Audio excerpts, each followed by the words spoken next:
Yo, what up? It's your boy Jeffery, aka Papa J, and you are tuning in to another episode of Just Talking with Jeffery.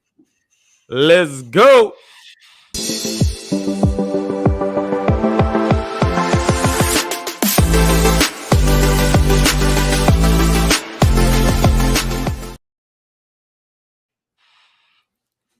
Yo, what up, man? Listen, you are tuning in to another episode with your boy Papa J, and back at it, back with me. I got my boy Elo Speaks. Say what up to the people. Hey, what's up? Thanks for having me. I'm glad to be back. Talk about the sports, all the latest stuff that's happening, all the craziest happening with AB, Aaron Rodgers, Kyrie Irving, etc. Man, listen, that's gonna be some heavy stuff, man. Last time we left off a couple of things, man, because we didn't get the chance to get into it, and I hope we are able to get into everything today. No doubt. But man, listen, like you said, it's gonna be some crazy stuff, man. So I hope y'all stay tuned. But before we get into the good stuff, listen, y'all see it at the bottom, just talking with Jeffrey, man. Go follow, subscribe, do all that. And your boy Elo Speaks, man. All his stuff flashing down at the bottom. Go do the same. Go show my boy support. Elo Speaks, YouTube, Spotify, anywhere you can find him, man. Go and do that, man. Go like I said, support your boys. Support your boys. Yeah, man. But as we man, go ahead, man. No, I was just saying, follow me on YouTube, Anchor, Spotify, Google Podcasts, and I'll have a Twitch account as well on Elo Speaks, so you can follow me there as well. Man, I ain't gonna lie. I gotta try to get into that Twitch business, man. I don't Yeah, you fully really get it should. yet, but I'm gonna get into Twitch, man. Trust But me, show up an account, really useful. all right, man. I'm gonna do that. I'm gonna do that. But man, listen, as we get into it, man, let's jump. I wanted to talk AB first, but AB is a different breed of people. So we gonna, AB is because a like I topic said, on his own. that's on his own, on his own. So we're gonna jump into, we're gonna go backwards. We're gonna go backwards. We're gonna start in the NBA, and I mean it's still early on. So the MVP race is forever fluid. It's going to be fluid week after week because I think when we started this off, um, who would you say was on top out of the ones that were on top?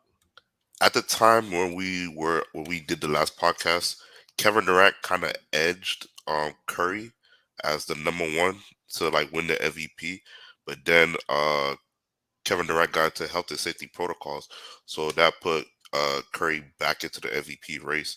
But now that Kevin Durant's back, Curry kind of having a little like shooting slump right now.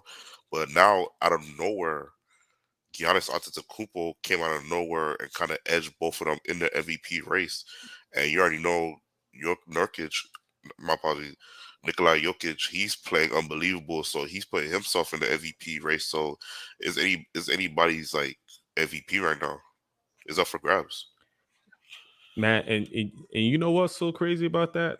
I'm not gonna lie. So as I look at the latest standings, right? So let me tell you what the order is based on what the NBA had put out more recently, right? So, like you just said, you got Giannis at 1, you got KD at 2, you got Jokic at 3, you got Embiid quietly at 4.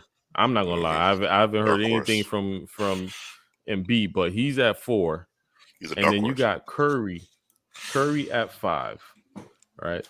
So they got a total of 10 people, but the next 5, whatever's not really whatever's. They're doing their thing. DeRozan, I'm not gonna lie, he could sneak into that. He could sneak Yep. into that. Yep. I forgot about him too. Um, Yeah. yeah, DeRozan. They got right now. They got DeRozan at 6.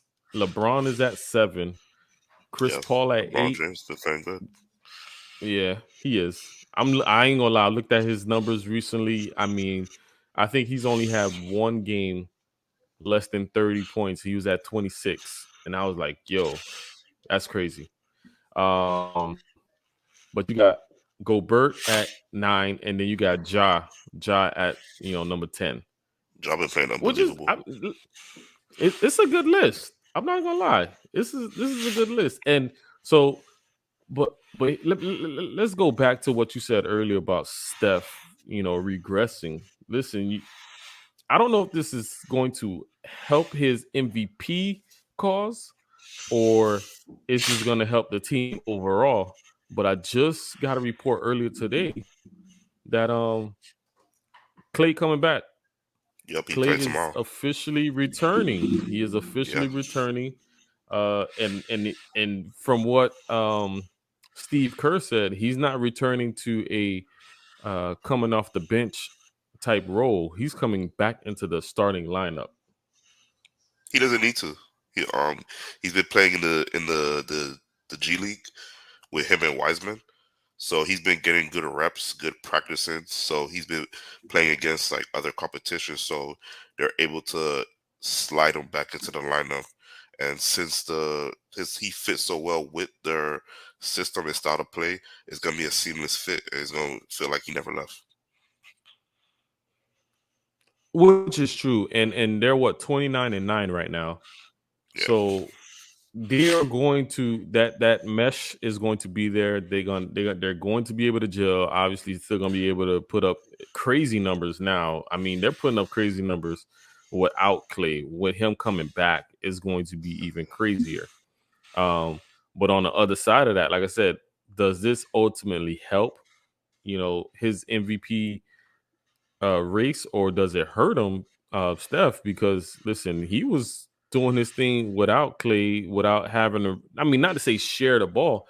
He has been sharing the ball. What is he averaging? Give me a second. Hold on. I think he's averaging like he's averaging six assists a game, 6.1 assists a game. I think with Clay coming back, he's definitely going to probably jump up because he got another shooter, like yeah. legit shooter on the He's not court gonna with get him. he's not gonna get double teamed a lot. Nah, that's definite. And I mean, Steph can kill a double team anyways, so that doesn't even matter. Of course. Um, Steph Curry's a threat from half court. yeah, like this is ridiculous. He's video game Yeah, status. He's video game. yeah. Like I don't get how he's definitely a walking video game. As Uh, soon as he's from the but logo, he's a threat to shoot. That's the scary thing about him. he definitely is. But I mean, I'm not gonna lie. What's your to be honest, I don't think that's just my opinion. The sports world can have their own opinion, right? Everybody can have their own opinion. But I don't think Giannis should be the number one in the MVP race right now. I just Neither. don't. I still I feel like Kevin Durant is still leading the league in the MVP voting. That's just my personal opinion on the matter. But I can't take away from what Giannis is doing in terms of like playing, and they've been winning. I understand that Brooklyn has a better record than them, up there by 2 games, but they just recently played the Milwaukee Bucks, and the Milwaukee Bucks were beating them by 20 points. So, and Giannis, of course, had a great game, but I still feel like Kevin Durant is still playing the best basketball I've seen him play since OKC. Since I'm talking about 2014. So, and that's that. Listen, that is true, right? And so stat wise, right? Giannis is at 27. Let's call it 28 a game, 11 boards a game, 5 assists a game. KD is at 30 points a game, 7 boards and 5 assists a game. Only area Giannis is doing better than KD in is rebounds. And you're talking about wins. Wins matter. And when you talk yeah, about somebody like KD who is able to do it by himself without 2 other all-stars, exactly. like I think there how do was a you game. not give it to somebody like that? I think there was a game where Kevin Durant was playing with, I think, like 2, 3 rookies on the team because they got ravaged by health and safety protocols on the Yes. team, and he was playing with like rookies on the team. And they still won, so you got to give it to him there. Like, I'm not saying he's the foregone conclusion MVP, but because things could happen, Hmm. he could possibly go on a slump, or anything could happen. But that's like something to look at right there. True, and I mean that can go for anybody, to be honest. But at the end of the day, like I said, I mean that's just my thought. I don't feel that Giannis should be number one. I just have not seen a lot. I mean, the body of work this season to where Giannis should be given that number one, And once again, it's still early on, so there's an opportunity where Kevin, KD may slide, will slide. I'm not gonna lie, it's not no may. He will slide back to the top. Giannis will slide back down to the, two. Um, Yeah, but I definitely feel like, he's Giannis definitely in the conversation. ain't the number one right now. Yeah, conversation, no doubt. Number one, nah, I can't call that one. I can't call that one.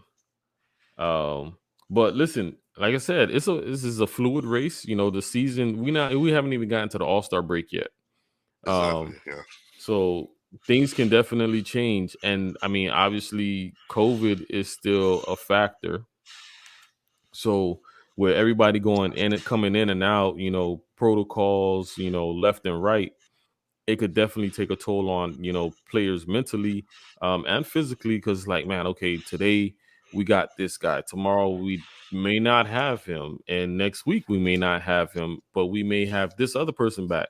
So how do we ultimately, now listen, at the end of the day, that's the coach's job to manage his roster, but it's also for the players to then be able to get on the court and actually play the game with whoever's on there, play with your teammates. I mean, whoever's on the court at that time. So, but when you talk about people like KD, like I said, this man is doing it with and without, you know, um, James Harden, without Kyrie.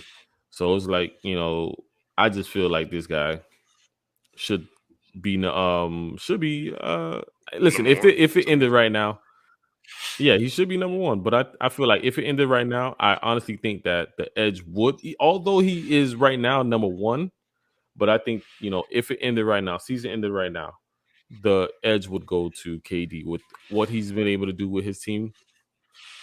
He would definitely get the edge. Yeah. Yeah, I agree with that. I definitely agree with that. And that's So that to take away yeah. from Steph and Curry, DeRozan. They could Hmm. possibly be Stephen Curry is definitely top three in the race. He could possibly win it too. I'm not gonna sure how that's gonna look when Klay Thompson comes back. Will his stats stay the same, or will his stats go down because it's gonna give more touches to Klay? And Wiseman coming back, I don't know how that's gonna affect the team dynamics as well. But he's definitely top three in the race to win the MVP.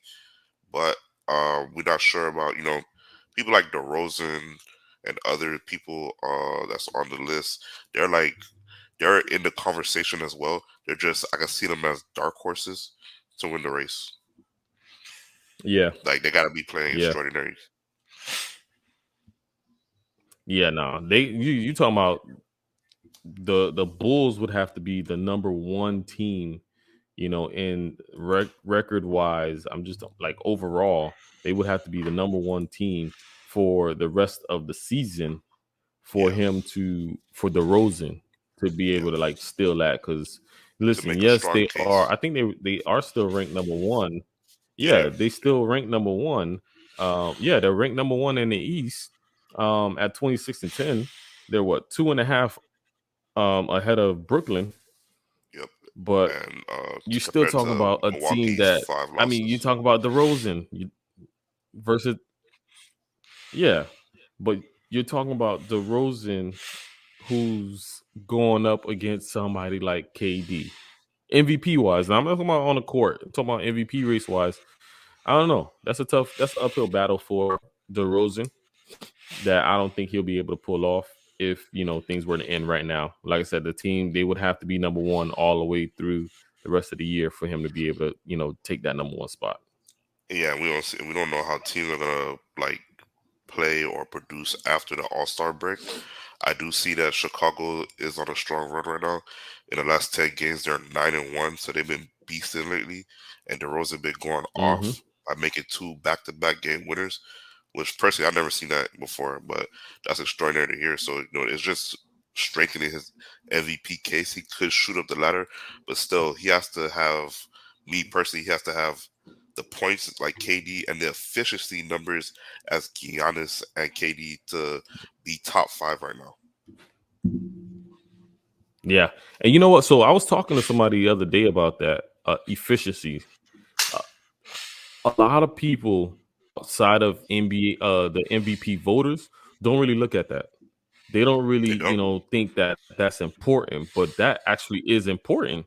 It Like, is. how efficient are you day in and day out to, get your team not only be able to, get the wins, but then to also get your points. Like, are you going 6-40 or wait 4-20 like your boy Westbrook, or to get, are you going 4-20 to get 20 points, or are you going 12-18 to get those 20? Like, what are you doing? Like, what is your body of work, from the moment the tip goes off, from tip off to the time the game ends, to end up getting your stats? If you're not efficient, if you're not consistent day in and day out, man, listen, I don't know. And I was like, I put whoa, I put that makes efficiency sense. heavy. I put efficiency heavy into like Mm-hmm. who should be the MVP, because when Kevin Durant was playing with Golden State, he was getting 30 points under like with 12 shots, 12 of them. Easy. Yeah, so Easy. when you have somebody like Russell Westbrook, for example, when they played the Brooklyn Nets on Christmas, he went 4 for 20 on the stat sheet. He did good on the stat sheet, but going 4 for 20, missing free throws, turning over the ball at an alarming rate, that's to factor in. Two things that should really like factor in terms of it is player efficiency and plus minus rating. How Yeah. effective were on the court? Not just scoring wise, but everything. Like, were you rebounding? Were you passing? Were you defending? Yeah. That's something that shows up on the plus minus. If you're being a horrible defender, that's going to Yep. show up on your plus minus. If you're defending, are you getting steals? Are you getting like blocks? Are you defending your opponent to where they're not scoring as efficiently as they were? So that you could take that into effect too. So Yeah. Big time. Big time. So I mean, listen, it's like I said, it's still early on. You got a lot of things, happening night in, night out. So things can the landscape of the NBA can definitely change. But I'm not gonna lie, I'm excited to see it. And a part of the landscape changing, a lot of people are saying, how does this look over the next couple of weeks, especially, once again, when you're talking about pushing for the playoffs and pushing for home court advantage. The Brooklyn Nets. We talked about it first, that last episode. Kyrie coming back part time. I Um, seen it. He came back but he's coming back against the into a Indiana. situation where, He came back against the Indiana Pacers. yeah, and I mean, listen, did his thing. Is I mean, and I mean, so this is a different. Let's veer off real quick. I just saw something today. KD, oh my gosh, this guy. I don't know what. It's something in the water, something maybe drinking, smoking. I don't know. This guy says Kyrie, and this Kyrie is better than AI. I don't know about that. As an overall player, I don't. Yeah, I don't know about that. What's your thoughts on that? there's a case for it to possibly. There's a possible case for it. You got to put up No doubt. if you put up their numbers. I will have to check their numbers side by side to compare them. But I could see how I could see how people will say Kyrie is better than AI. Me personally, I think Kyrie Irving has the best handles in the NBA ever. I've never Kyrie, seen somebody. Yeah, I've never seen somebody with a handle package as diverse as Kyrie. That is Now, definite. I am not. I can't put that past Kyrie. Kyrie's handles is sick. yeah, Uncle Drew's AI has some handles good are handles. Yeah, ridiculous. AI has some great handles. Don't get me wrong. I don't want to take nothing from AI. He has some great handles, but when it came to Kyrie, he's gonna cross you multiple ways and then lay the ball up. So So hey, let's unpack this real quick, so we can get back into everything else, right? So over handles, I'm gonna go to Kyrie. Going to yeah, go Kyrie hands down. Uh, Scoring, I I'm not give gonna that to lie, AI. I'm gonna have to go AI. Yeah, Scoring, I'm gonna have to give that to AI. yeah, Defense, I'm good at the AI. I'm a little older, and I've seen a couple of. I've watched a few AI games. I'm gonna have to go defense. I'm gonna have to go AI. Yeah, I mean, yeah, Uh, but I mean, you just talking about an overall. Oof, like I said, yeah, it's really debatable. That's tough. I would have to see stat for stat, like yeah. what That's why I say you gotta Kyrie is compare. doing and what AI really did to say who. But like I said, A I don't strong know. But case. listen, you To play talking about a devil's advocate. teammate, you gassing somebody up. Yeah, to Mm-hmm.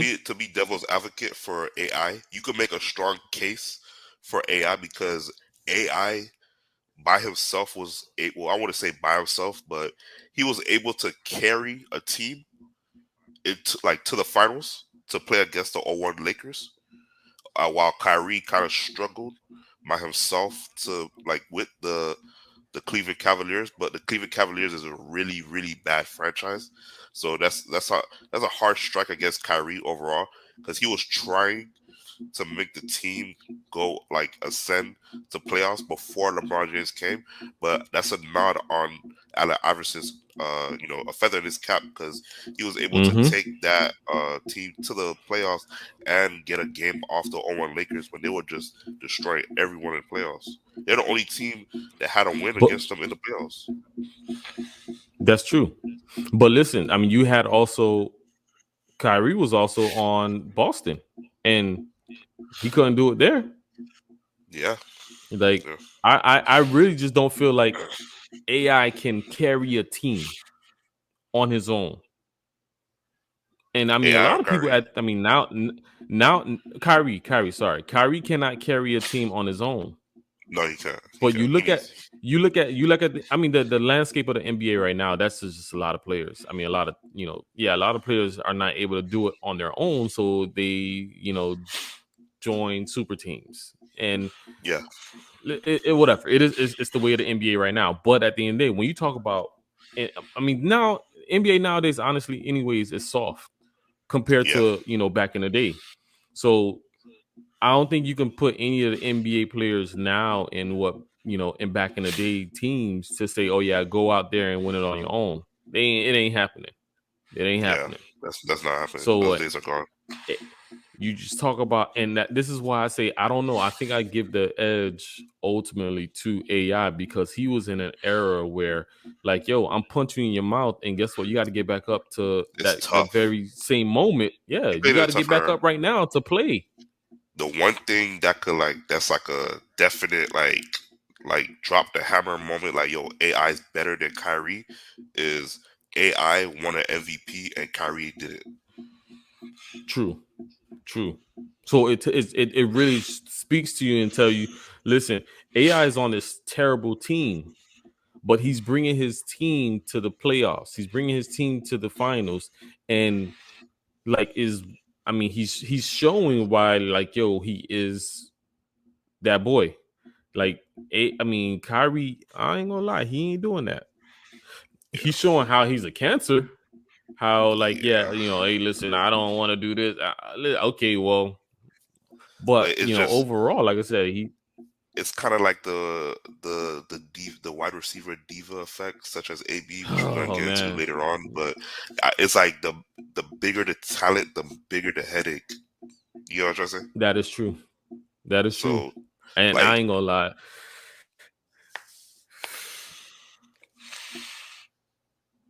can't stand those type players, but it is what it is. Yeah, but You it's like gotta. their talent is worth their weight in gold. So you gonna deal with it. That it, yeah. Well, I don't know about. Well, yeah, ABs as well. We'll get to that. We'll get to that. But Yeah, yeah. listen, I just feel. I just really feel. Like I said, KD was being a really good teammate by gassing up his boy. On his return and saying what he's saying, so that he can have that bit of motivation and that bit of Of course, of oh course, yeah, I'm that guy, huh?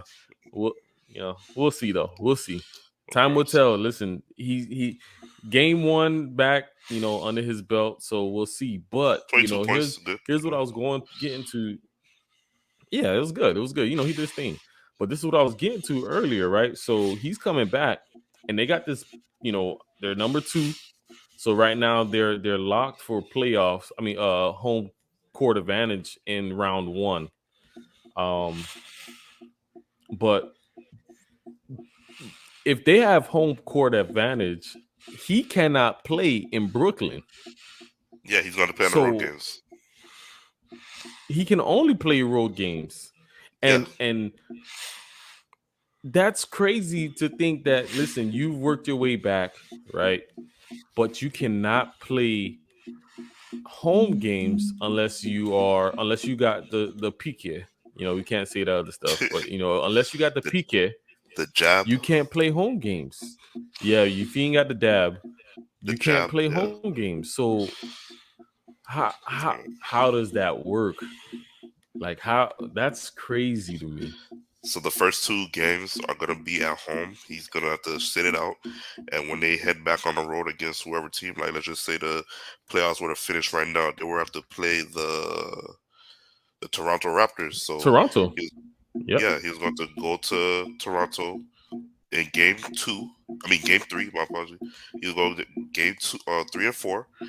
And then when they head back to Brooklyn, he's not going to be there. And then he's going to come back game 6. That's if they even go that far.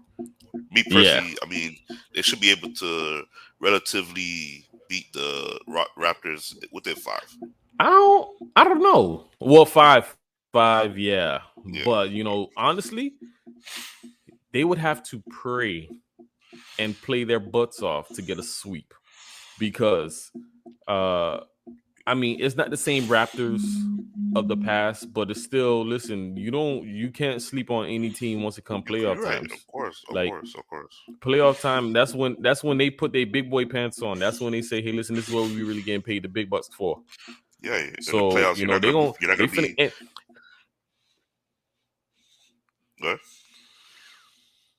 So this is what they're not playing just to play against the 15 players on a team. You got to understand, you got the 15 plus that reserve guy or girl by the name of COVID, right?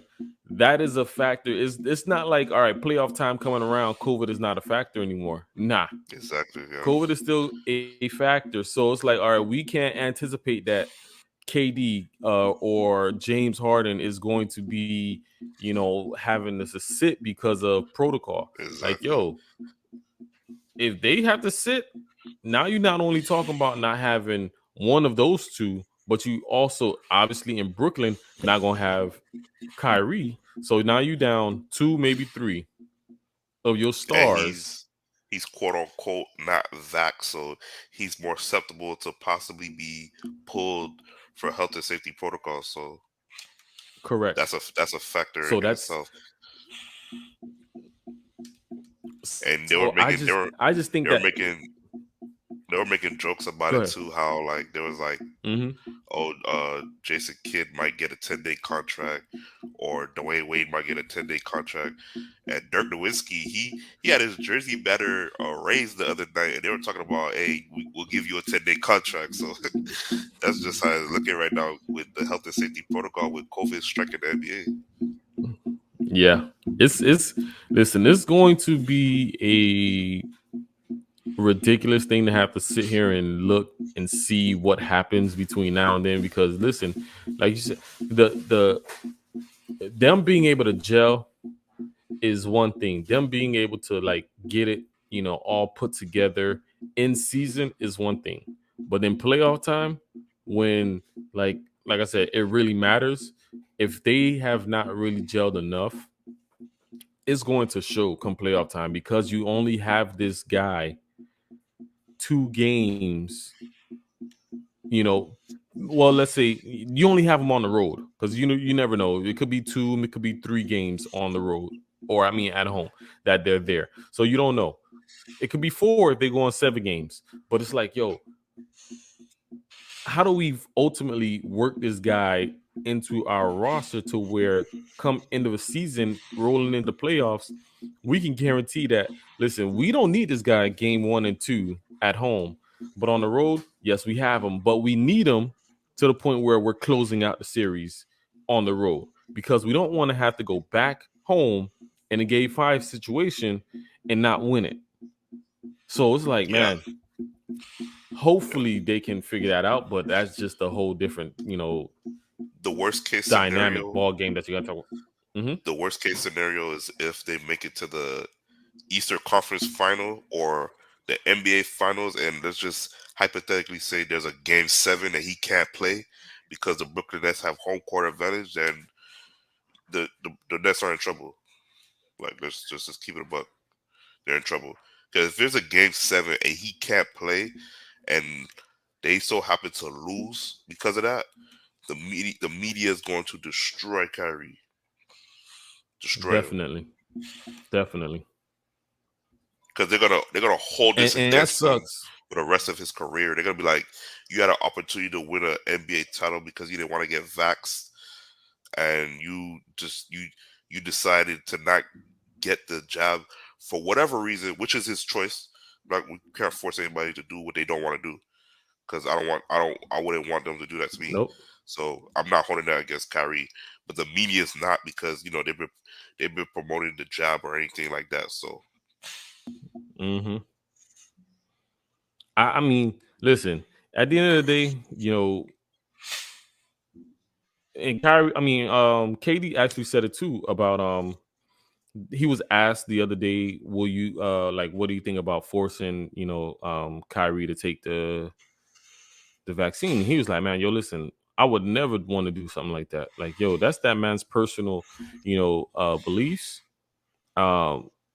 I can't force him to do something like that. Nobody should force anybody to do something like that. Exactly. Why? Because that's that man's personal belief. So listen, I stand with him, and I agree. And listen, at the end of the day, he a grown man. If the man say no, like, yo, what can you do?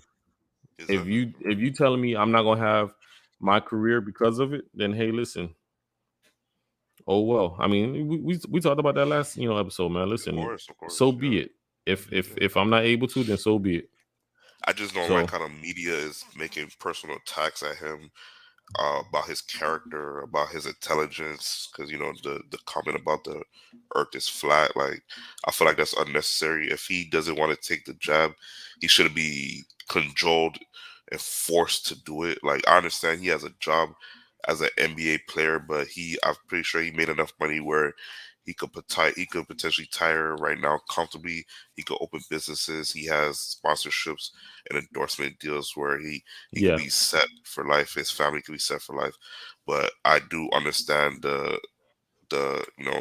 severity of the situation that the Brooklyn Nets are in striking distance of potentially winning their first ever NBA title.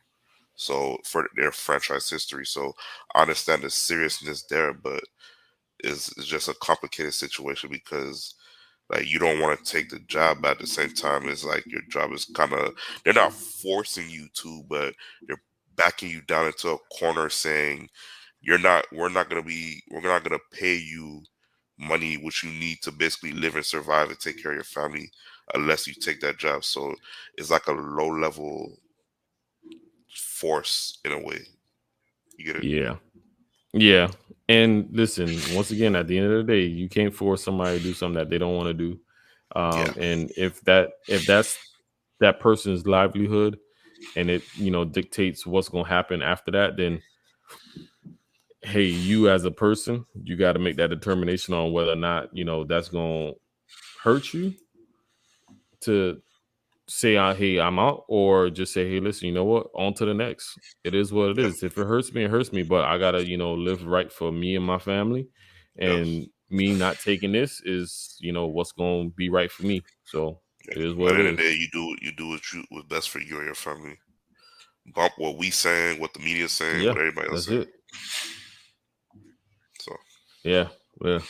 Hey, that's once again, that's ultimately what it boils down to. yep. But you know, so here's as we listen. Once again, the NBA season. I'm not gonna lie. I'm waiting. I'm ready to see. What's this thing called? All-Star break. Yeah. Last year they didn't really have. I mean, they didn't have They All-Star kind of. break I last feel year. like I don't believe. the All-Star break kind of came and went. They kind of squeezed in everything into like a couple of days Mm-hmm. because they didn't want it to stretch out like how it used to be like the past 3 days because they're trying to mitigate COVID as much as possible. Yeah. So I just hope they still have at least the 3-point contest. I ain't too much like whatever. The dunk contest, I prefer came to and went. really see that. It came and went I last would year. love to see, yeah, They literally squeezed the dunk contest during halftime of the All-Star game. yeah. I didn't like that. Now, Yeah. so to be honest, I would be okay if they did not have an All-Star game. Why? Because I just think that is nothing but fanfare. Yeah, Like it's just an NBA nobody, showpiece. yeah, that like the main thing should be skills challenges, the dunk contest, the 3-point contest, those sort of things. The game, like they don't really care about that no more. They don't be playing defense. Like they don't really care. They Like don't play defense if until like the the last couple of minutes. yeah, and if the end result of the game is whatever winning team gets X amount of dollars for For charity. charity, yo, just go give the money to the charity. Why do you gotta play for it? Like, yo, all right, listen, the East wanted this to raise money for this charity. The West wanted to raise this money for this charity. All right, here you go. Here go a check to those charities. Like, good luck. I mean, good job. But to have that whole game where once again nobody's actually playing is pointless to me. Yeah. So But I don't know. I just you gotta understand though, because we want competitive all-star games like how it used to be back in like in the 90s when Jordan was playing. But at the same time, I don't want me personally, I don't want like as a Miami Heat fan, I wouldn't want Jimmy Butler going hard in the All-Star game and he mess around gets injured in a pointless All-Star game. Feel me? and that's what I'm saying. So it's like, well, you know what? Honestly, NBA is a lot more. It's a lot harder for them to get injured than it is in the NFL. So Yeah, but then again, the NFL is smart. They don't have their Pro Bowl in the middle of the year. They have it at the end of the year. So if anybody get injured, then well, you got the off season to recover. But the yeah, NBA, obviously mid season, anybody get injured, then good luck. But exactly. I just don't, like I said, I don't understand why they still having the All-Star game when at the end of it all nobody's actually playing 100. Like, who cares? Have Yeah, the dunk I hate contest, seeing them have type the of 3-point stories. Yeah, contest. Yeah. Like, have the dunk contest and the 3-point contest and call it a day. or the skills challenge and the Um yeah, or the skills challenge and then call it a day. Then call it a day. But I mean, whatever. It is what it is. Like I yeah, said, I don't get paid those big bucks to make those decisions. So we'll see. NBA season, let it just continue to unfold, and whatever happens, happens. And we will be here to talk about it. We will of be here to course. talk about it. All So right, so let's kind of let's switch gears a bit. Let's switch gears a bit. We talk NBA. let's get into some Now NFL. let's talk NFL, man. Let's talk some Yeah. NFL, man. And listen, like I One said, thing, AB has to be the last. AB of has to be the course. last because he's just special, right? We got to give him his attention because I guess other people are not really giving him attention, but other people are giving him a lot of attention. So we're gonna Yeah. give him the attention that he deserves. One topic on the list on the list we want to talk about is Aaron Rodgers and So right now, Aaron Rodgers is leading the MVP race. I've seen his stats and numbers. He's have the best statistical stats of most of the quarterbacks this season.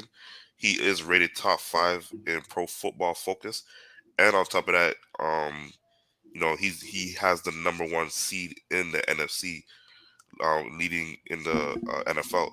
But right now, he's going through some controversy right now because an MVP voter, which is part of the media, ripped him the other day because they said they don't like his quote unquote character. They said he was a bad guy. They said that, because he's not vaccinated, he lied about being vaccinated, and a whole bunch of other stuff. And when I was reading into that, I just kind of laughed a little bit because I'm like, when did winning an MVP has to do with your character or what you decide to do off the field? As long as it's not illegal or anything suspicious or bad, that should have no bearing on how you should win the MVP. If he has the best numbers and he put his team in the best position to win games and he's the number 1 seed, that should he should be in the charge for the MVP. Now I understand we have Tom Brady, we have Patrick Mahomes, we have Joe Burrow that's in the MVP race as well. But right now, Aaron Rodgers leads the charge in the MVP race. But when you have a biased MVP voter like that, that's saying that, oh, I'm not voting. He said I'm definitely not voting for Aaron Rodgers, even though it's clear he's the front runner. I feel like that's unprofessional and he should not be a voter. So here's my thoughts, right? If you don't want to vote for the guy, that's perfectly fine. Say I don't want to vote for this guy. End it there. Don't say I'm not voting for this guy because he is not vaccinated. He decided he wanted to lie about this, that, and third. Like, yo, you are losing credibility. Why? Because you're not, once you, like you just said, you're not voting for this guy because of things that he does off the field. You're voting for this guy because of things that he does on the field. Now, if you're talking about having a good morals race or a man of the year award, then okay, different story.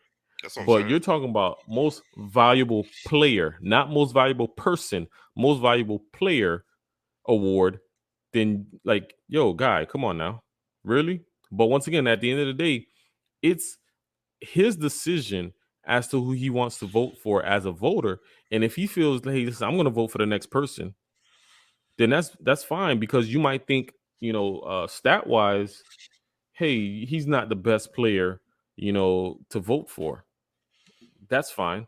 But if you're, once again, talking about because he ain't get vaccinated and all, listen, you're just ridiculous to me. Like, that's beyond retarded for you as a voter I to feel like say, he used that as listen, an this is why I'm excuse. not voting for him.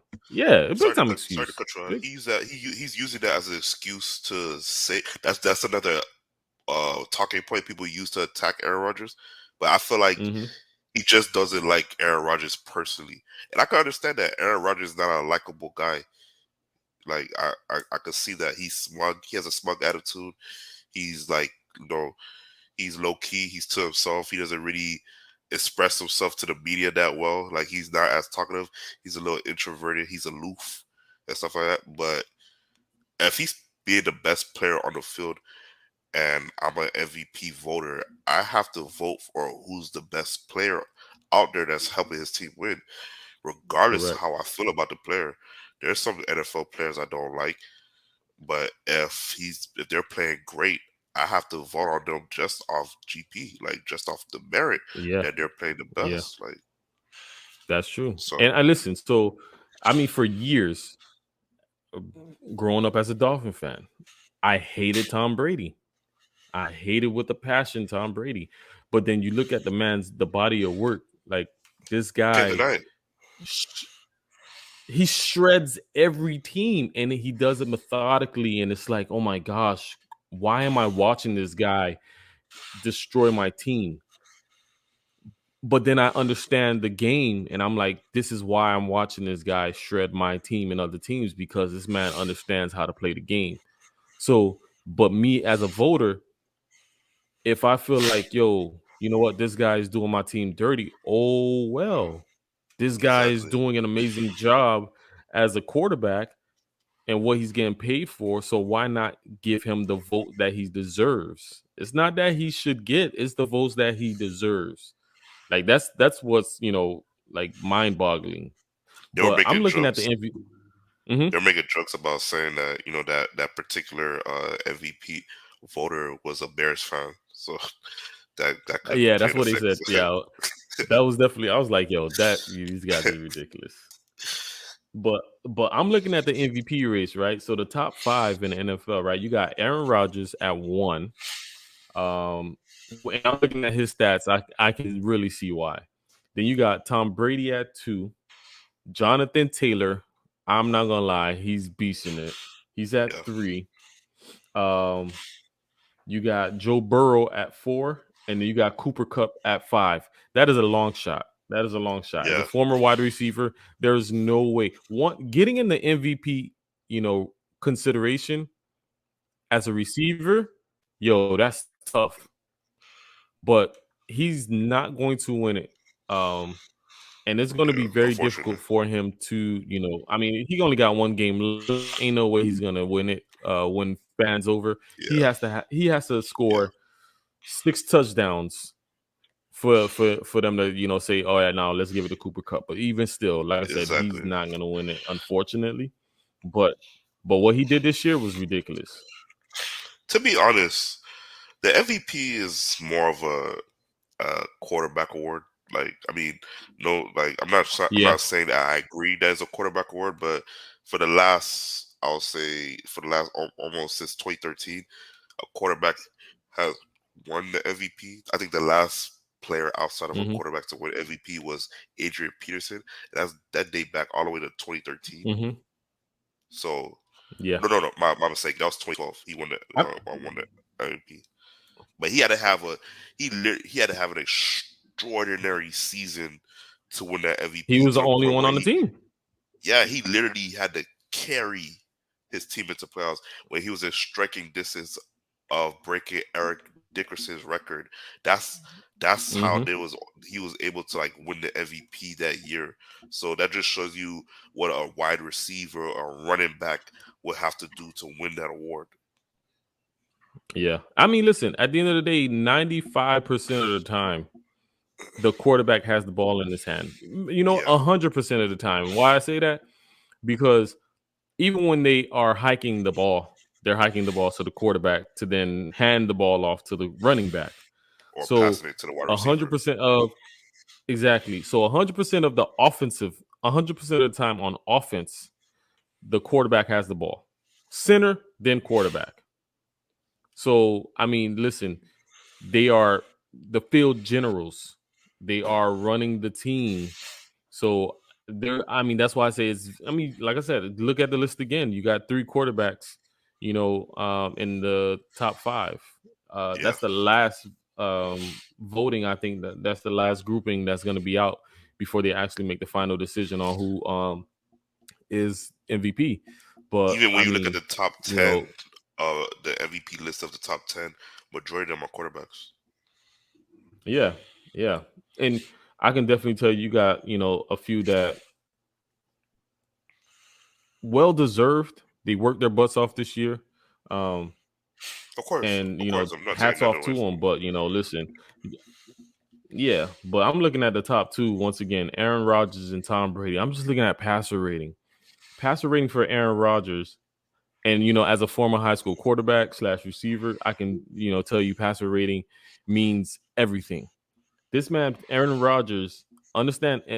So as I throw this stat out, I have you understand 2 things on it, right? So first off, passer rating for Aaron Rodgers, 111.1. Tom Brady, 100.5.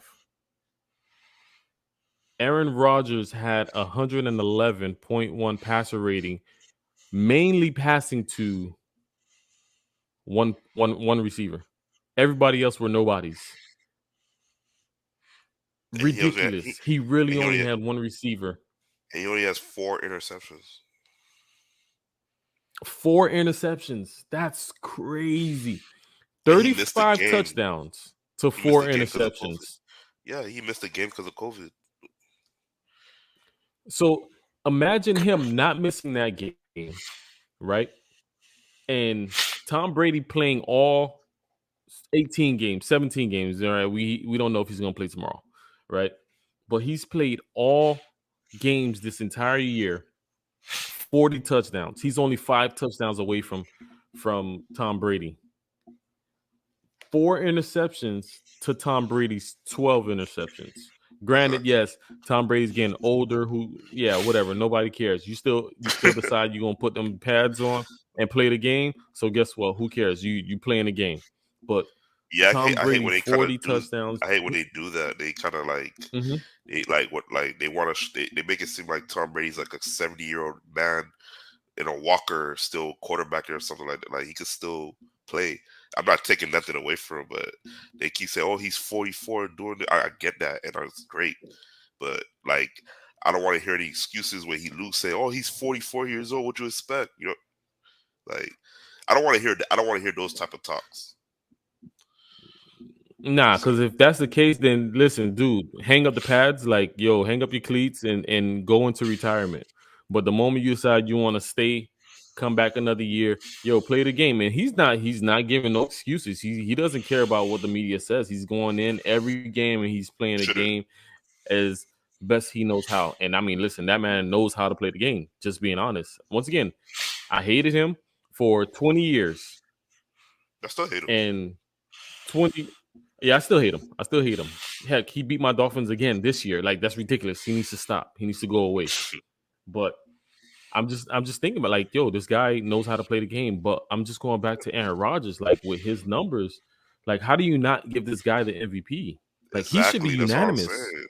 At, And me like personally, I'm not that, really a that. big fan of Aaron Rodgers like that. I mean, I respect his ability and talent, but I don't like his smug attitude. I don't like how he's condescending, how he carries himself. But his numbers are undeniable. You can't say, "Oh, I'm not voting for him because I don't like him." You come off as Mhm. unprofessional, immature. Like you're a grown man. Yeah, Like come on. definitely.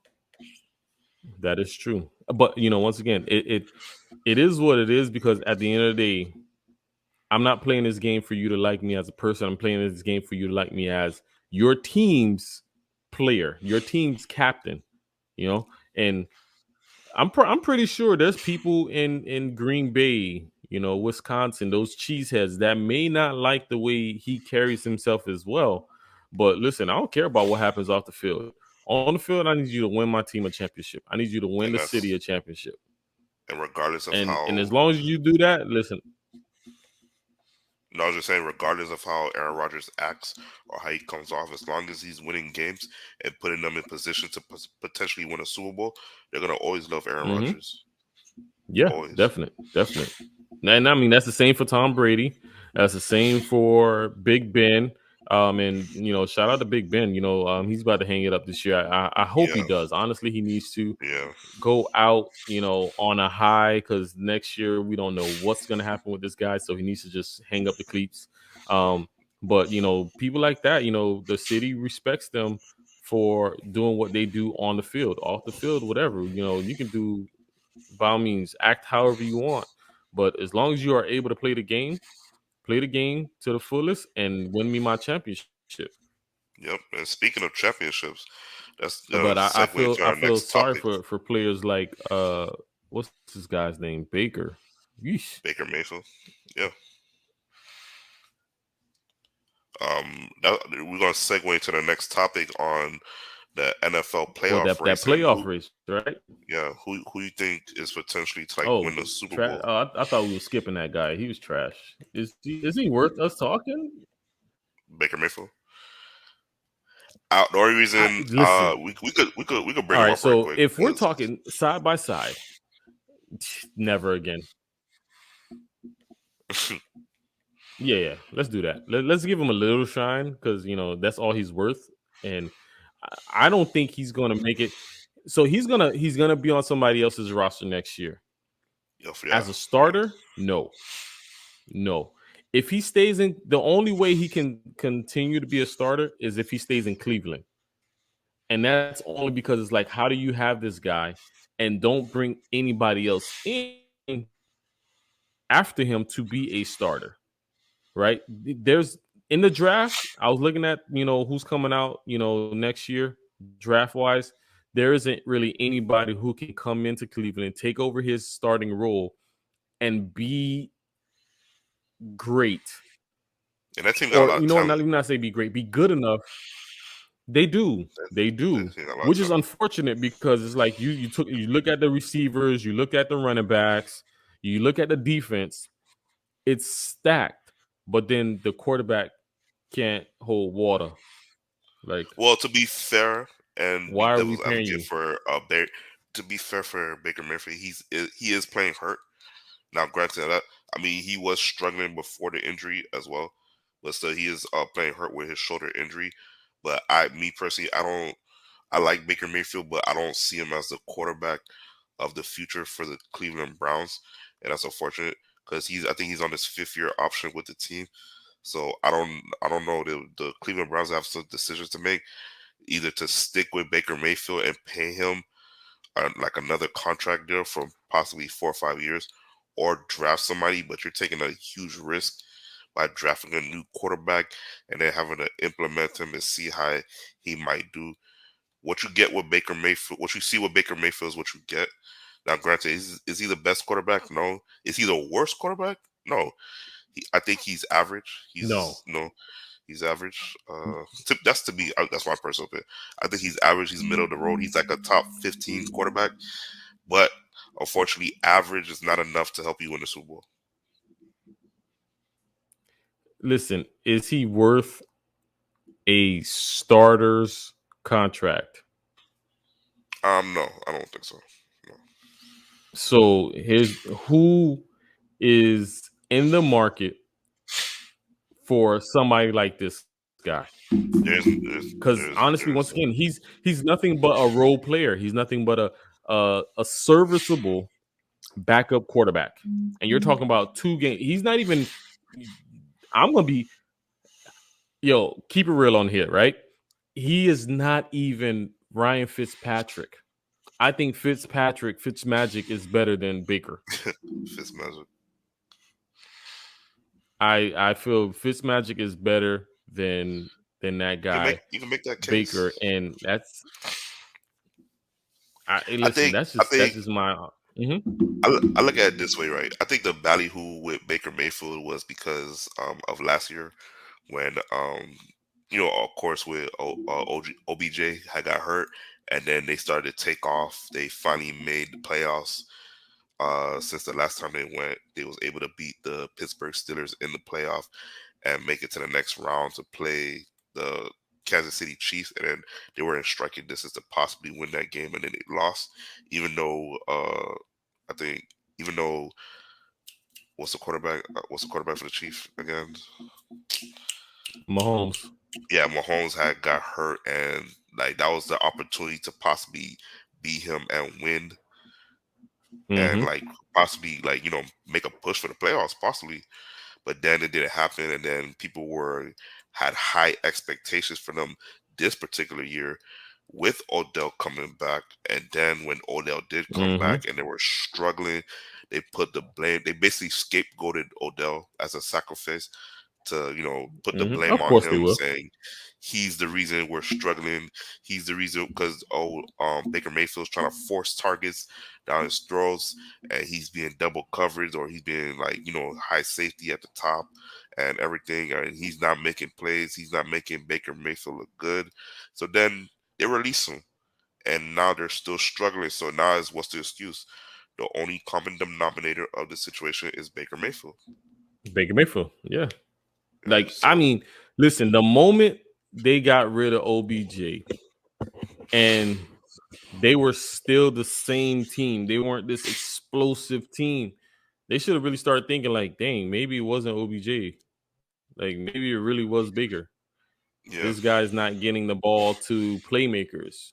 And the only reason why we are being explosive is because he's handing the ball off to Kareem Hunt. He's handing the ball off to Nick Chubb.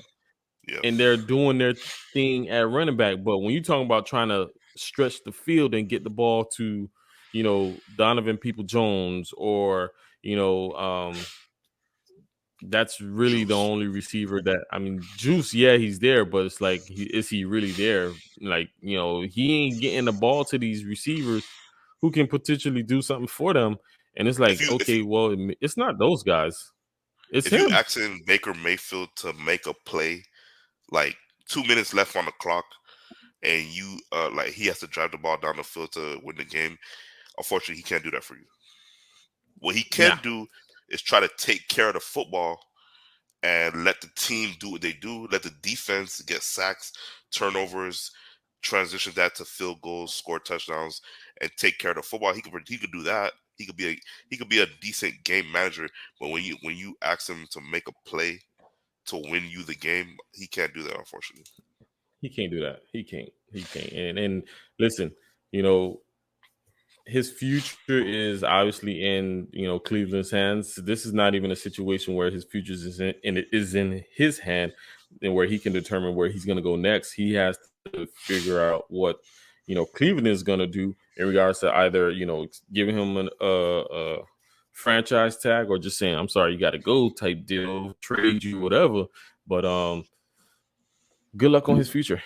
Whatever's next for him is next for him. And like I said, I wasn't a Baker fan, just like I wasn't a Johnny Manziel fan. Like, I those was type neutral on players, I Baker. really don't. I was neutral on Baker. I'm neutral. I I wasn't a didn't. I fan. didn't. This I guy, wasn't a fan of him, but I did wish like some success. I didn't, and he just played in a way where it was just like, I don't like your style of play, guy. And it maybe it was because he was just so arrogant and cocky with it, to where it was like, bro, you're not even the best person on the field. Like, your center is better than you, and you acting like you the best thing since sliced bread, bro. Like, no, get out of here. His Go sit defense, on the his bench defensive, next to the water his boy. defensive, his defensive end, Miles Garrett's better than him, position wise. Exactly, way better than him. And it's like, bro, get out of here. Like, if you can, like, if you, not, the running backs, if you can win us some games, then we can talk. But until then, like, I need you to go sit down somewhere and, relax, because And you're not another the thing, he you're needs not the best to guy. with the he they're minded with his commercials. Like he's on a commercial on YouTube, on TV, every other like commercial, and it's like, wow, like he has a lot of commercials for a quarterback that's not as producing as high as Aaron Rodgers or Patrick Mahomes. Like those Yeah, guys, they have I the was progress. They have watching. the good. I was listening to something on sports radio locally, and they were talking about how this guy, right out the gate, he had all of these commercials and hadn't even started really winning games, but he's in all these commercials, and his focus is on that side of things more than it is on the game. And that's probably what's hurting him, because he Possibly has good. this outside limelight. That, he's needing to feed, and he's not really focusing on the game. And I'm like, man, that makes sense. That could be true, because, like, yo, if you can see how this guy's playing the game, it's like, oh my gosh, you really trying to showboat. You really trying to, like, boost your fans and not really boost, like, your teammates. You're not trying to, like, really work on that end. You're working on, all right, what's the next commercial I can be in? What's the next endorsement I can earn? And it's like, bruh, is that, like, so that's why I said, like, that's a bit of his arrogance that I didn't like when he was back in Oklahoma. I didn't like it. And I'm like, bro, I feel like the league don't need somebody like you. We the already reason got I enough of them divas. the part of the reason where like the lot of the I guess the shine and limelight is on Baker Mayfield, because the way he carried himself when he was playing at Oklahoma, he had a big chip on his shoulder, so he felt like he needs to be braggadocious, be bulgarious, be out there, like show like grit, show like bravery, courage, and let people know like, yo, I'm not scared. I'm like I could live up to the challenge. I could do this. I could defeat a team, And possibly, I just feel like I'm not a man to like count another person's pocket. He's gonna continue doing what he do. If those commercials are helping pay him bills and he's making millions of dollars off of it, hey, if you like it, I love it. But once your play on the field is struggling and people are gonna start, they're gonna start looking around. They're gonna be like, what's going on? Why is he not playing up to his standard? Is he not practicing? Is he going through personal issues? Is he distracted from football? And that distraction, is it the commercials? Is it the endorsements? Is he doing movies? Is he whatever? Is he not 100% all in on football?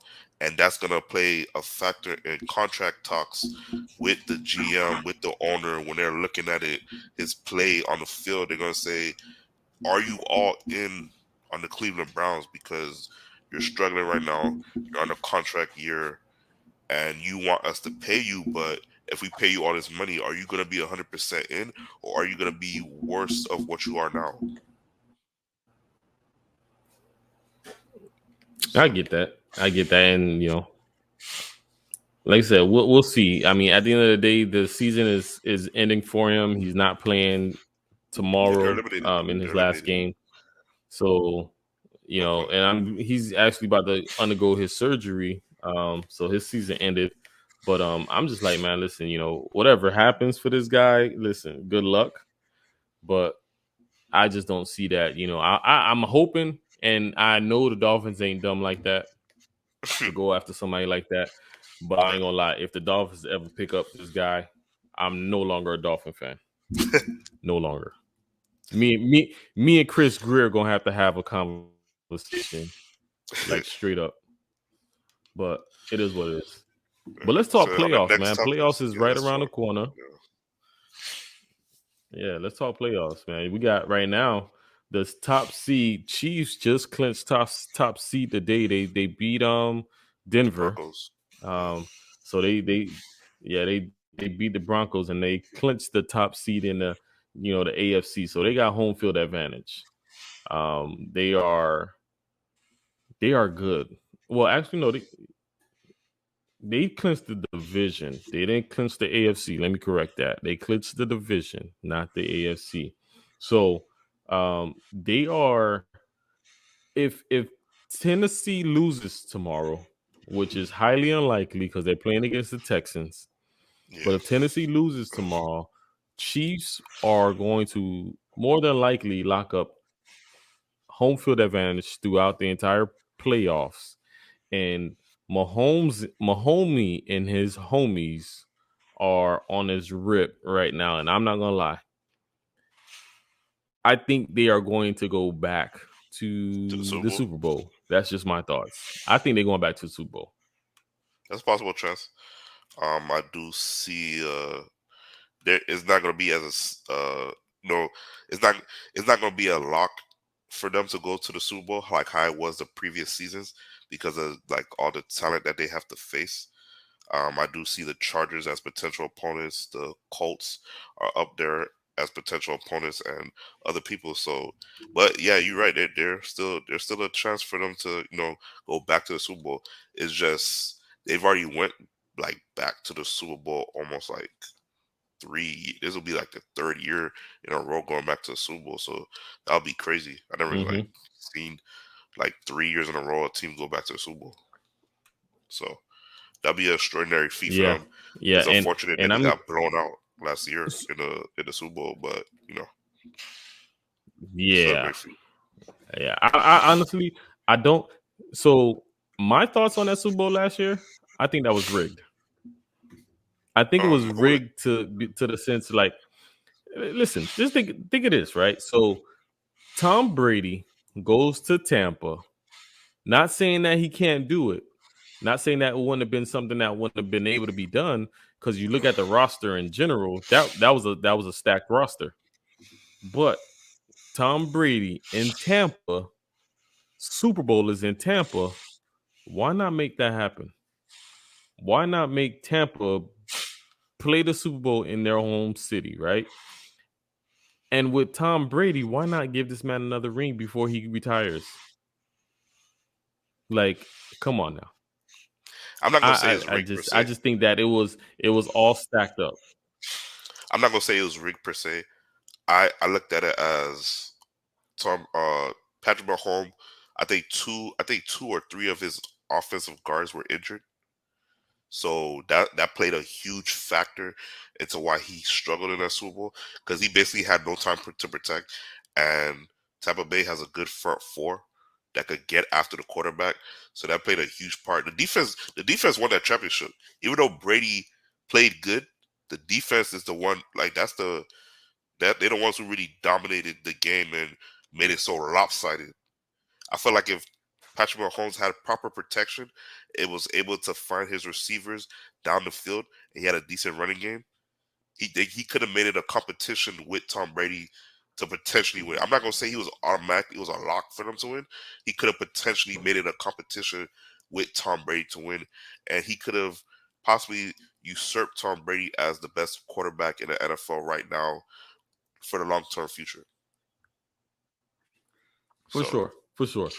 But like I said, I just think that it was a little sus. But yeah, it was coincidence. this Everything year, was coincidental. Yeah, it felt yeah, coincidental. man. But this year, honestly, I think the Chiefs are going to be able to. All right, so they gonna make it, right. So now here's the kicker, right. I think if they play against the Bengals at any point in the playoffs this year, if they play against the Bengals, I'm not gonna lie, they're gonna have a hard time. I don't care about any of these other teams. I think if they play against the Bengals, they are going to have a tough time. Did the Bengals beat them I just look at what the other week? they beat them this last week, right? But then I also look at the first game that they played against each other.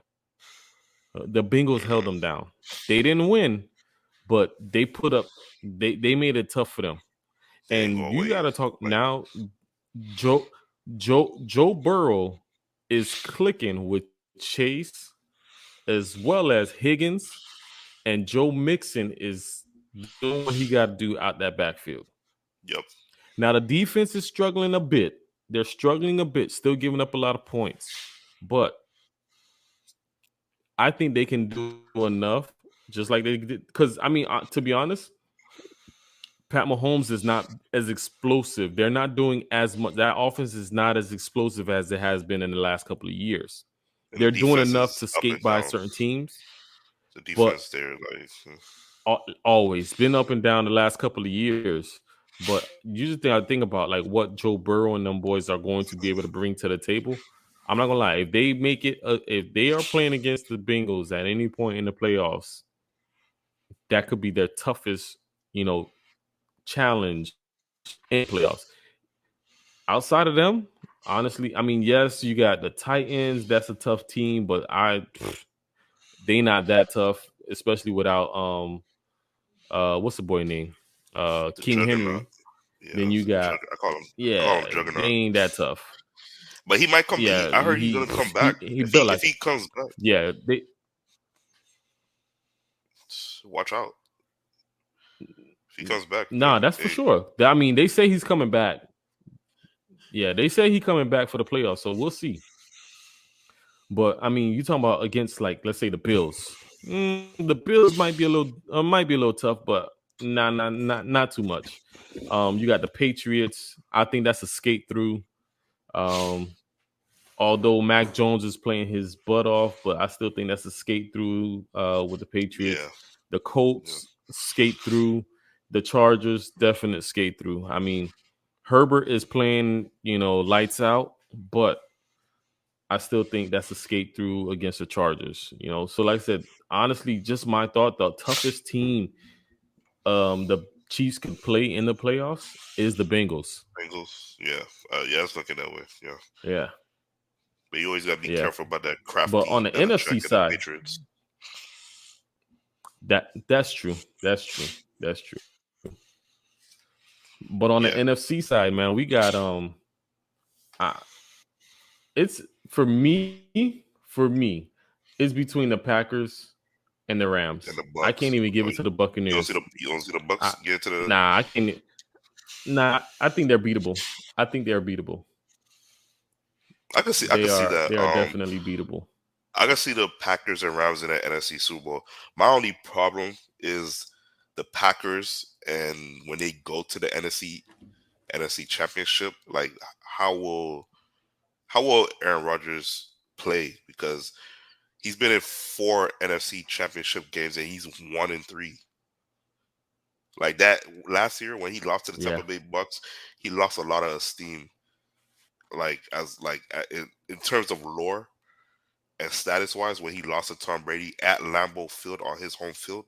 So if he's gonna make it to the the NFC Championship, he better win because people are sick and tired of you guys going 13-3, 12-4, etc. And then y'all make it to the NFC Championship, and then nothing, like no Super Bowl. Like Tom, he still has one Super Bowl to this day.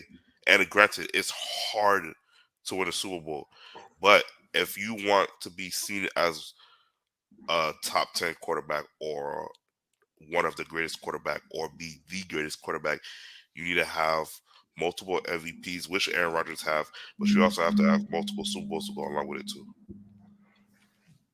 No, that's for sure. That's for sure. But like I said, I think NFC wise, um, Packers. I would love to see Chiefs and Rams. I'm not gonna lie. I would love to see a Chiefs and Rams Super Bowl. The rematch? I think that is Oh no, not rematch. You said Chiefs or no, Rams? not Yeah. rematch. No, Chiefs and Rams, yeah, because that'll be like explosion all over the place, point wise. Like scoring wise, I mean that is on the AFC side. I think the Chiefs is the only team that can keep up with the Rams. Bengals Offensively, maybe, yeah, um, offensively.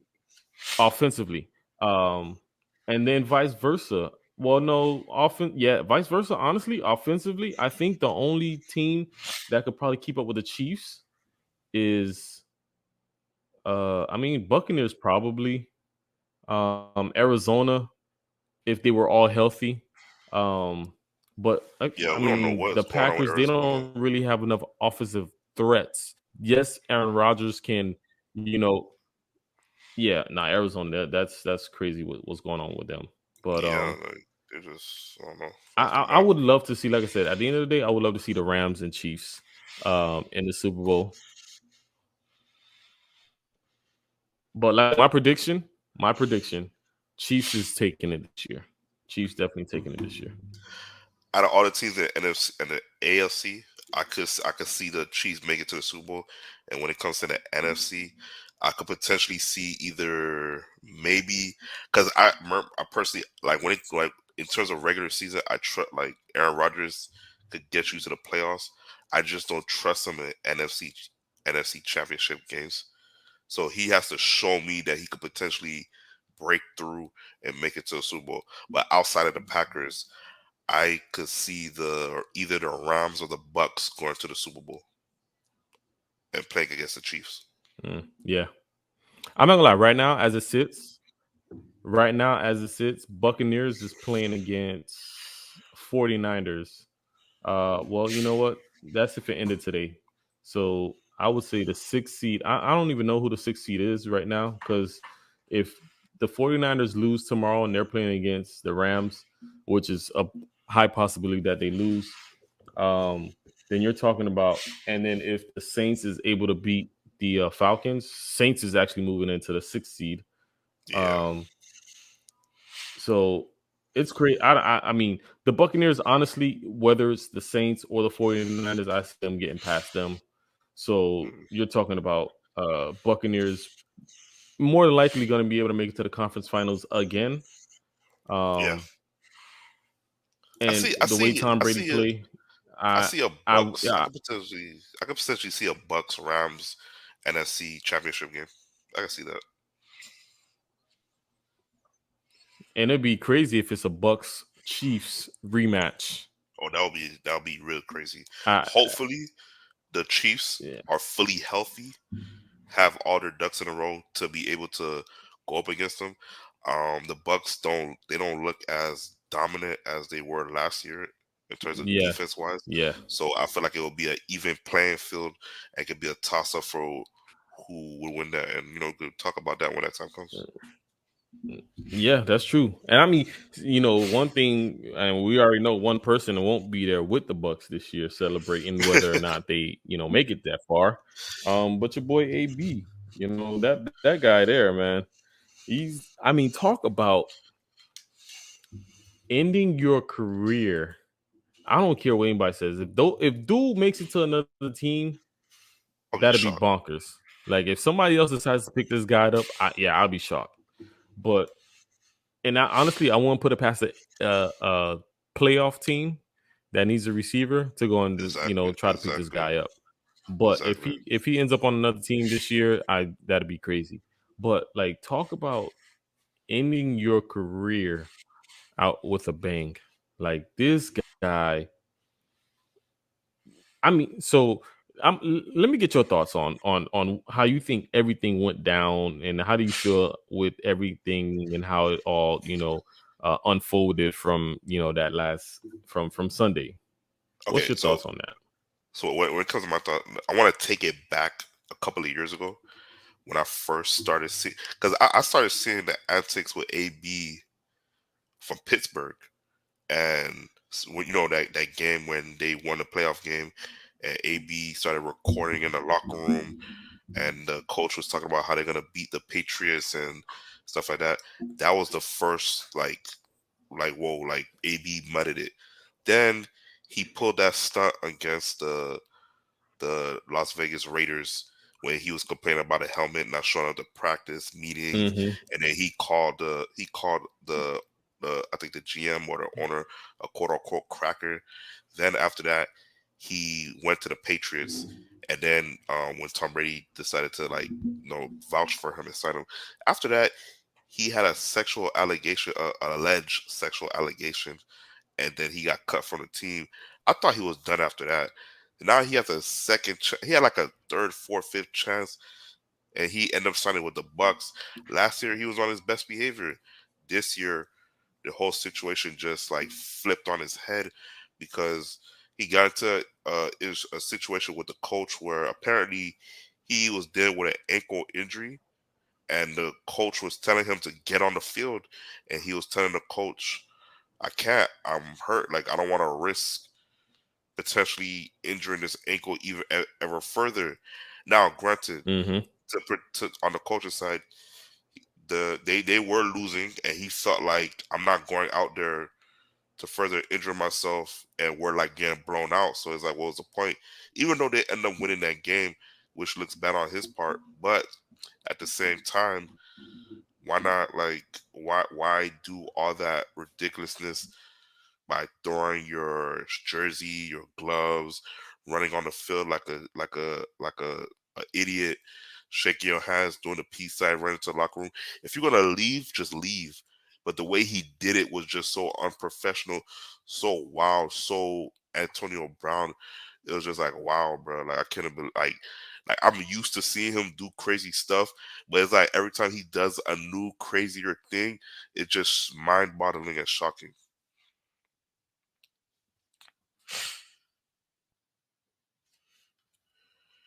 Yeah. So, what's your thoughts on the situation as regards to that?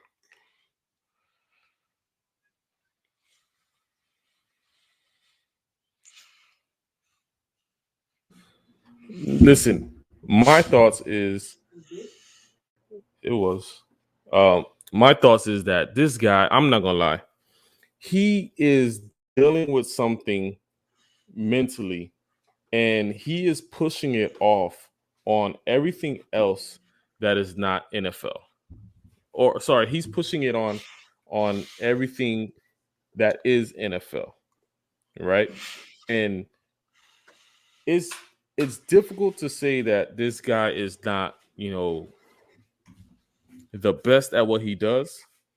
Um, Hands down, he is one of the best Yeah, I agree. receivers in the game. Um, but to put it to only put it on him would be wrong. Of course. Why?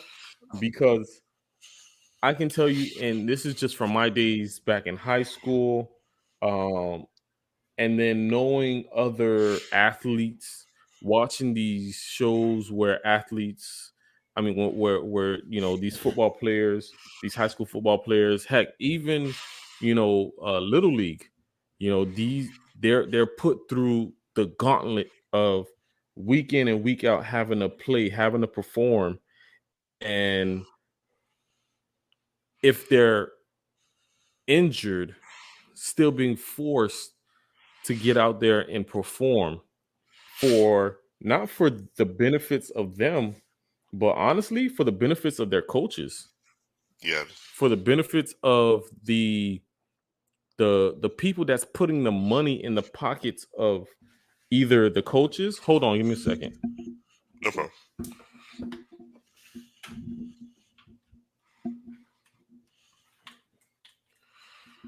You're being forced to play for the benefit of the franchise, the fans, loyalty, and all that other like BS talking points that they try to use to like galvanize the players to make them play hard all the time. Yeah, and I'm telling you right now, listen, my high school day, and I had to, it was for me to say, man, listen, I got to walk away from this because, I got injured in practice, hurt my back, and it was still one of those things. My coach told me, yo, can you walk? All right, get back in there. Might as well ask you, bro, are you dead? I just said, bro, exactly. Might as well ask you that. That's crazy. And like I said, and so for me to see that, I can kind of side with AB and say, man, you know what? I'm almost certain that they definitely have forced him to, play through injuries. And once again, it's not just AB. You talking about every player in the NFL. You making these big bucks? Guess what, buddy? Your body is mine, and I'm going to tell you whether or not you can continue to play. And if I feel like you're not on a stretcher, you are able to play, bro, and get back in the game. And that's tough because once again, you as the man, as the player, you know your body, you know what's hurting you, you know what you are, physically capable of doing. And if you're not, honestly capable of actually going out there and playing, then, what can you actually do? Because you can't actually go out there and play. You know your body is not able to play another down. But yet I'm forced to actually. Especially if those quote unquote team doctors are telling you that you're good to play, and you know deep down, like your body's telling you no, you can't play. Yeah. Because that's the same thing that happened with Kawhi Leonard. The team doctors was telling him that he was good to play, but he got his own personal doctors, and they're telling him different. So, you know your body better than anyone else, and if your personal doctors are telling you a different story, but the team doctors are telling you good to play, you can't really take their opinion on it too seriously, because by the end of the day, they're the team doctors. They're going to do what's beneficial for the team, and if that's to get you out there, regardless if you're 100% healthy or not, they don't care. They're getting paid by the team. They're not getting paid by you. So yeah, exactly. So yeah, that's what I mean. Now, granted, I get that in terms of potentially getting injured in the long term, trying to play this game as long as you can, but at the same time, it's like AB has so much strikes against him. The media doesn't care. The why is just like, damn, AB did it again. AB is acting up again. AB's being a fool again. So that's why he's not getting the benefit of the doubt. Even if he might be right in this particular situation, the way he handled it was unprofessional and classless. So yeah, I think that's what's really making it worse. It's all the extra foolery that he's doing. Like, bruh, I'm not gonna lie, you didn't have to take your pads off, take your jersey off, and Yeah, just throw leave. it in the stands, and like, bro, you didn't have to do all that. Just leave. Walk your behind to the back, and then do that all in the back. That's fine. But for you to go ahead and just do all that, just to get the attention of everybody, like, bro, you ain't have to do all that. Yeah, you That's did. why I say, like, mentally, something ain't clicking. Something is They not did. clicking with them all They the did way. something. They did say something about possibly CTE, concussions. CTE, yeah. But I think that's what they're gonna say about any and everything. Like, yo, it's CTE. It's the many different concussions. I mean, there's other people in the league that has gone through, if not the Way same worse. thing, worse, but ain't acting the same way this dude is acting. Agreed. Yeah. And he's wanting that extra bit of excuse so that to his behavior, and it's like, bro, nah. And I mean, now you got where he's calling out Tom Brady, like, Exactly. oh, is he a friend? Oh, he needed me, like they need, like, bro, what? No, They something is wrong with you. Why are you they saying called me in to win the Super Bowl, not the toilet bowl. the Super? Bro, they did not call you in to win the Super Bowl. They wanted to give you an opportunity. Tom Brady, being a good guy, wanted to give you an opportunity to win another chip. Yeah. Tom Brady had receivers. He had Yep. Mike Evans, Chris Yep. Godwin, Yep. Gronk. He had these players, and he Cameron said, "You Brate. know what? Nah, listen, Cameron, like, yo, he had these players, but he said, nah, yo, I know there's going to be this opportunity for me to win this, the Super Bowl again. Yeah. So why not bring somebody else in and that I know has the skills, the potential to win a Super Bowl, to make it easier not only for myself but make it easy for him, Yeah. because I knew we could have did it when I was in New England, which he did, Exactly. but unfortunately, you couldn't stick around for the whole year. But listen, I'm good enough to like have you on my team to where, once again, it makes it easier for all of us to win this thing. And So in for terms you of to the, think like, yo, he called me. Mhm. no, I was just saying, in terms of how the team was structured, AB, like, if you look at it like it was a cake, for example, AB was the frosting with the cherry on top. But Yeah, if you take the cherry and yeah, the frosting off, it's still a good cake.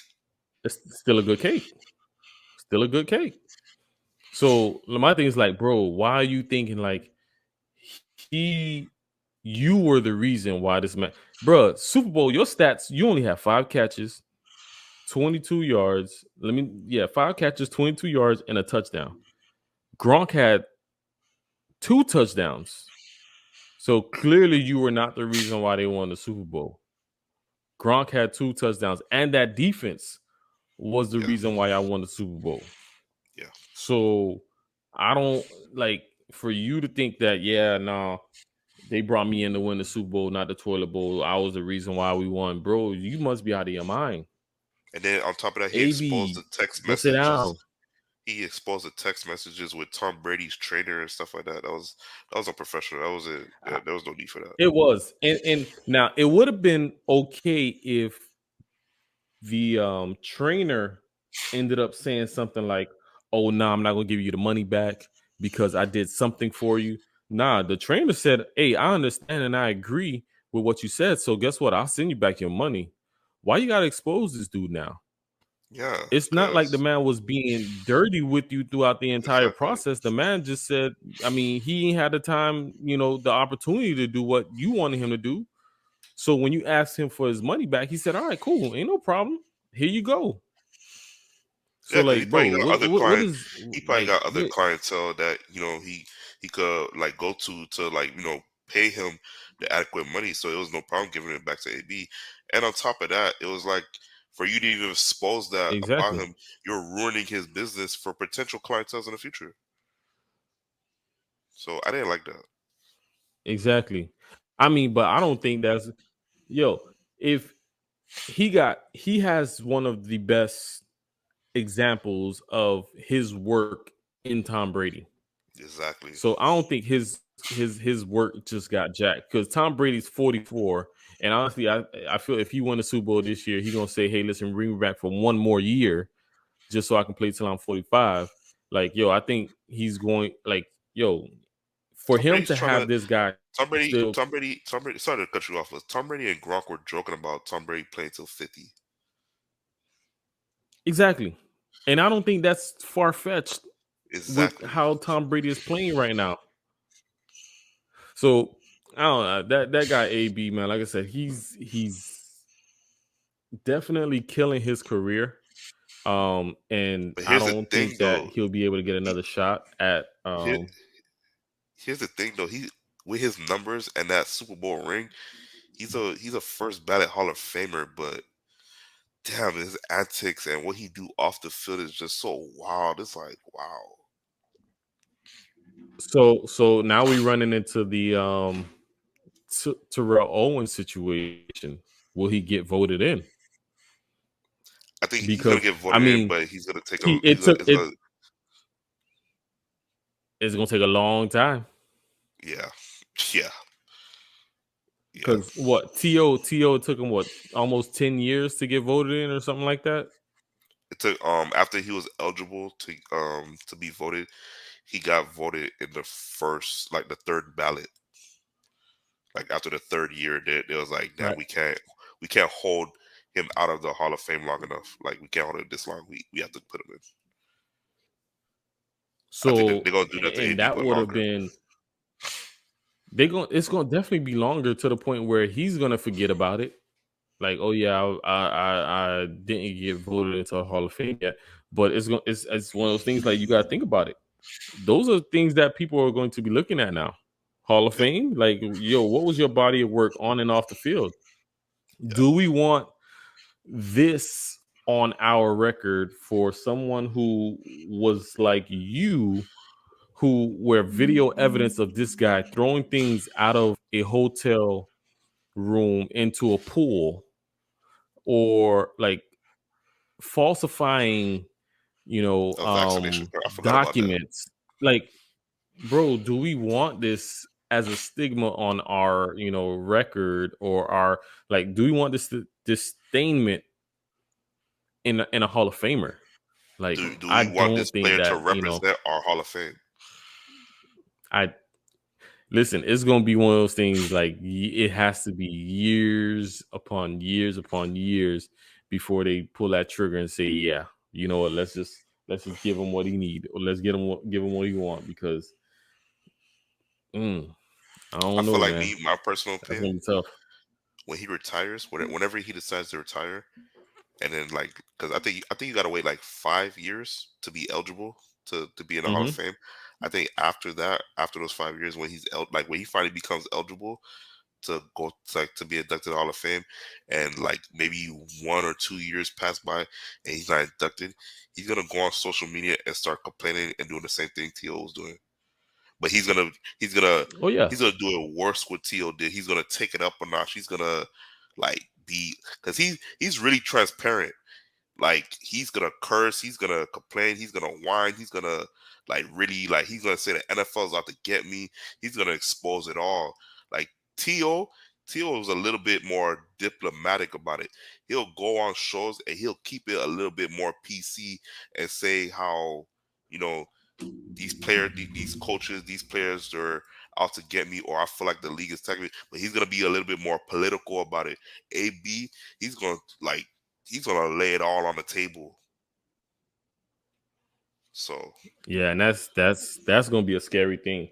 I mean, scary, but at the same time, like, scary for the NFL, very entertaining for people like me and you, because in the NFL not gonna want all that. They're not gonna want all that. But me, the media, we gonna want all that. We want to know what's going on the inside. We want to hear all the the drama. We want to see all of that. And yeah. I can't wait. I And can't he's a wait. he's a Hall of Fame. He's a bona fide Hall of Famer, regardless of all his off the field antics and whatever he's doing. He's a bona fide Hall of Famer. He has the numbers. He has the Super Bowl championship to show that he deserved to be in the Hall of Fame. But it's just damn, like you keep shooting yourself in the foot by doing all this crazy foolishness. Yeah, I mean, I just it sucks that once again, his career is going in this direction. But I just think that's just all. That's a receiver thing, man. They are definitely divas, and it sucks. But ugh, I hope the I've next group never. of receivers, the Justin Yeah. Jeffersons, the T. Yes. Higgins, Yes. Cooper Cups. Jamar Chase. I ain't gonna lie. I hope they are not like that. Yeah. Yes. Well, nah, you're not gonna get Cooper Cup to act like that. Cooper Nah. Cup is an upscale. I am by the books, whatever you want me to do kind of guy. Like Yes. he gonna follow the line. I mean, he gonna walk the line without hesitation. Like That's why I respect wide and receivers like. it's sad to say it this way, hmm but That's why I there's these respect wide black receivers receivers, like man. Julio Jones. Yeah, that's why I respect wide receivers like Julio Jones, Megatron, Larry Fitzgerald. Megatron, yes, Kept it buttoned up, no off the field issues. They just yes, came, play, and went home. exactly. They did their thing, but you got some of these. I don't even know what to call them, but you got some of these dudes Divas. that feel like, yeah, They're yeah. divas. I mean, they're worse than divas, bro. They're worse than divas, and it's like, dog, seriously, you gotta humble yourself, my guy. Humble Yeah, yourself, because yeah, when stuff start to hit the fan, bro, come on now, ain't nobody gonna want to be around you. Ain't nobody gonna want to be exactly, around you. exactly. Because the wide receivers like AB, OBJ, Terrell Owens, Chad Johnson, Steve Smith. Like, granted, they Mm-hmm. were entertaining at the top of their game, but some of their like off the field or some of them on the field issues that they were doing was just like, damn, like they were entertaining. We love the Yeah. To with the get your popcorn, running to the star, celebrating the Mm-hmm. touchdown, celebrating the dances. They made the NFL better and lively that way, but it's just the like dealing with them personally off the field or on the field. I know it was a lot, and AB's no different. Yeah. No, that listen. No different. No different. And I listen, he has definitely tipped the scale to an all-time high. And it's like, bro, No doubt. is this No doubt. really what you're doing, bro? Is this really what you're doing? But once again, it's one of those things. There's definitely something more going on mentally with this guy that we don't see. And we just only can, I'm not gonna say Speculate. judge, but Just speculate. we can only speculate. We can only provide our opinion on what's on the surface, and that's tough. But and when you got somebody like him who does not feel the need to seek that bit of help, it's like, bruh, is there really something wrong with you, or is it you just wanting to be this diva that don't nobody really want to have around? Or are you just a crazy So person? Like, I are you just, just no? there's many more weeks to come. Yeah, yeah. Are you just a crazy person? And like I said, there's many more weeks to come and many more things to unfold with his craziness. And I'd be shocked if he signed with another we team. have yet to see, what's I'd be shocked. more to come. I'd be shocked if he signed So, with another team. I was reading something like just now. This actually a report that came out 3 hours ago. Um, so he's somebody. It says Antonio Brown allegedly offered spot on a USFL team by former Steelers coach. I can see that happening. Him going to this league just to keep his feet wet and stay in some type of shape Stay in and game show the shape. NFL, hey, listen, I still got it. And somebody's gonna sign me. Somebody want this drama. Somebody's gonna But be we'll desperate. see.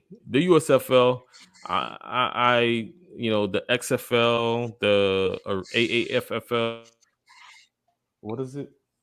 You said something about USFL. I mean, yeah, just like all USFL. those other leagues, I don't think it's gonna last that long. No, Yeah, I don't think it's gonna last that long. But we'll see. There's, Todd Haley. He's, I guess he gave, Antonio an offer. We'll see what he decides to do with that. I don't think he's gonna. He may not even entertain something like that, not knowing Oh, exactly I what don't think so. the pay is going to No. look like, and all of that, the ins and out of it.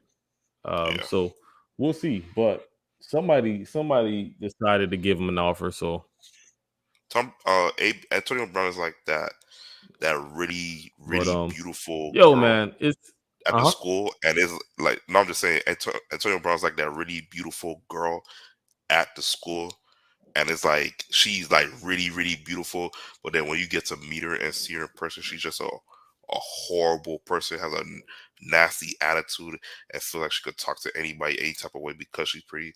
That's how AB kind of come off. But that's the whole diva receiver like kind of Mm. concept. So yeah.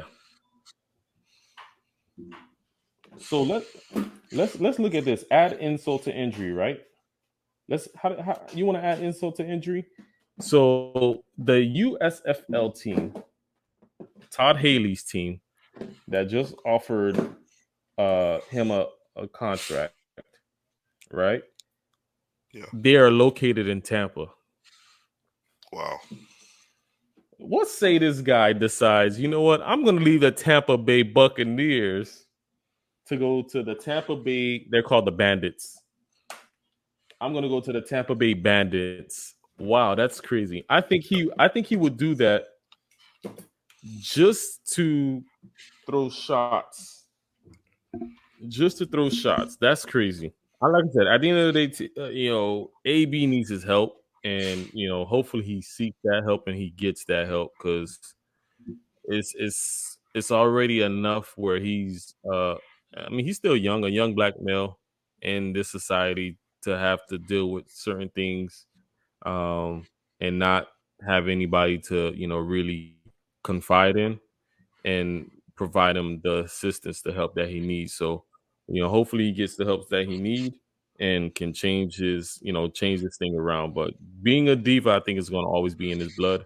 Just I hope he becomes a more humble diva. I don't see that happening, but hey, anything's possible, I guess. I don't see that Yeah, at all. man. AB. But man, listen. On that note, man, yeah. But listen, man, this was definitely fun. We are unfortunately out of time. But listen, man, y'all out there in the radio land and YouTube land, y'all stay tuned for the next episode with my boy Elo Speaks. We definitely got we gonna bring it back. Listen, like I said, sports season goes on and on forever, and we can definitely bring up many different topics, many different sports to talk about. So tune in to another episode that I will soon have with my boy Elo Speaks. But on that note, any final thoughts, Elo? Uh, yeah, just follow me on my social. Just at Elo Speaks. Follow me on YouTube, Spotify, Google Podcasts. Follow me on Anchor, and follow me on Twitch as well. Thanks for having me. Yeah, man. Not a problem, my guy. Not a problem. But once again, man, it's your boy Jeffrey, and you have tuned into another episode of Just Talking with Jeffrey. Man, listen, let's have a good, wonderful day, weekend, whatever you want to call it, man. We out here. Peace.